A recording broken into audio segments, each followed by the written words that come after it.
shi annabi alaihi salatu wasalam haske ne hissan, haske ne ma'ana, bayan haske hissi kuma haske ne ma'ana. Sallallahu alaihi wasallam yana haske a zahirinsa, sannan kuma haske ne wanda Allah yake shiryarwa da shi, ko yahdillahu linurihi man yasha, Allah yana shiryar da wanda ya ga dama da haskensa. To hasken nan shine sayyidina rasulullah, qad ja'akum minallahi nurun, annabi ne sallallahu alaihi wasallama. To kuma haske ne, yana ba da haske kuma yana lamunin haske.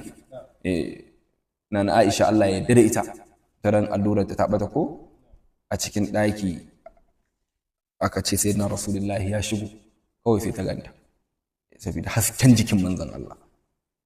Wani daga cikin sahabbai ya fito, wata yana ɗan daren 14, da ya kalli watan sai ya kalli ƙasan hannun annabi, sai ce bari in ga kamar waye fa haske.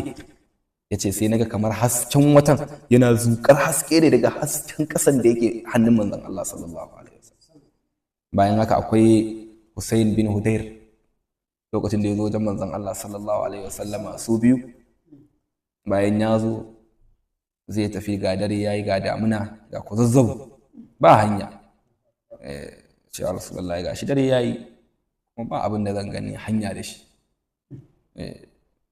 zan yi. Annabi ya ce a ɗauko min dabino, aka ciro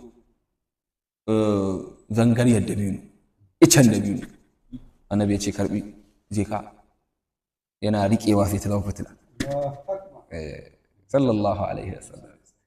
Annabi ya isa mala. Kaga wannan mu'jizar annabi Musa ce ko? Bayan mu'jizozi da Allah ya bashi na sanda ko? Ya ce a hannunka a cikin aljihu za ka fito da haske.